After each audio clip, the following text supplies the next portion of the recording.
বহুতে জানিব বিচৰা এটা ভিডিঅ' লৈ আহিছোঁ।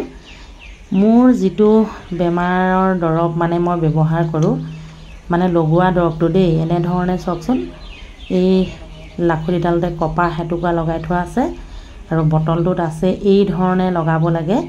সেয়েহে ৰাতিপুৱাই আজি লগাইছোঁ, মানে ৰাতিপুৱাৰ পৰা গধূলিলৈ 20 বাৰো অধিক লগাব লাগে।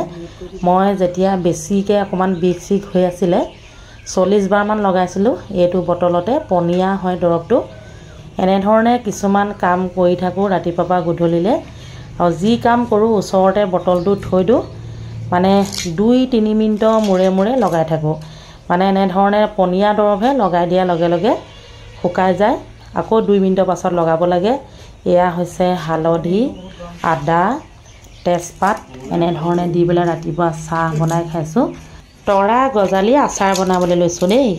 ইমানখিনি জাবৰ ওলালে, কিন্তু খাবলগীয়া বস্তু এইকণহে ওলালে। এইকণ এতিয়া এনেকৈ ভাজিও খাব পাৰি। মই আজি ভাজি নাখাওঁ, আচাৰ বনাম। আচাৰ বনালে বৰ ধুনীয়া হয়। আগতে এবাৰ শ্বেয়াৰ কৰিছোঁ, আজি আকৌ শ্বেয়াৰ কৰিম, চাব আৰু। ইমান ধুনীয়া লাগিছে ৰংটো ন? এই ৰংটো মই বিৰাট পচন্দ কৰোঁ। এইফালে ৰঙালাও অকণমান ভাজিলোঁ পাঁচফোৰণ দি, লগতে ধনিয়া ছটিয়াই দিলোঁ। এইফালে বনাইছোঁ এয়া বুঢ়া ছজিনা চুপ, মানে ইয়াত অকণমান আদা নহৰু নিমখ হালধি লগতে সৰু সৰু বিলাহী কেইটামান দি বইল কৰি ল'লোঁ। 5টামান চিটি দি দিলোঁ মানে।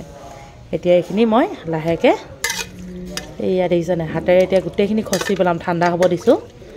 চুপ বনাম, এইখিনি খাই মজা লাগিব দালিৰ লগত। বুঢ়া ছজিনা যেনেকৈ তেনেকৈ খাব পাৰে, খালে ভাল আৰু। ছজিনা আমাৰ দেহৰ বাবে বহুতেই ভাল, সেইটো সকলোৱে জানেই আৰু। বিশেষকৈ মানে যিসকলৰ হাই প্ৰেছাৰ আছে তেওঁলোকে ছজিনা খাব লাগে। পাতটো খাব পাৰে, বা ধৰক এনেকৈ বইল কৰি পেলাই চুপি খাবলৈও ভাল আৰু, মই ভাল পাওঁ। এইখিনি এতিয়া অৱশ্যে মই চুপহে বনাম দেই। এইখিনি হাতেৰে একদম মোহাৰি উলিয়াই পেলাম মানে। একেবাৰে শেষত দেখুৱাইছোঁ, এয়া হৈছে ছজিনাৰ চুপ। একদম দেখিছেনে, গুলগুলীয়া চুপ টাইপত বনাই লৈছোঁ আৰু। এইফালে ৰঙালাও ভাজি, নেমু, এয়া মটৰ আৰু আলু, কিবা বুট দালি চব্জি, ছোৱালী ভাত, গৰম পানী, একদম গৰম পানী 1 গিলাচ, 2 গিলাচ, 3 গিলাচ, এইফালে কাপ এটাতো এয়া নৰসিংহ চাটনি, এইফালে মোৰ ভাত, এইটো কালা নিমখ। ঠিক আছে, কেনেকুৱা লাগিলে জনাব। আজিলৈ আহিছোঁ। সকলোকে মোৰ চেনেলৰ তৰফৰ পৰা বাই বাই।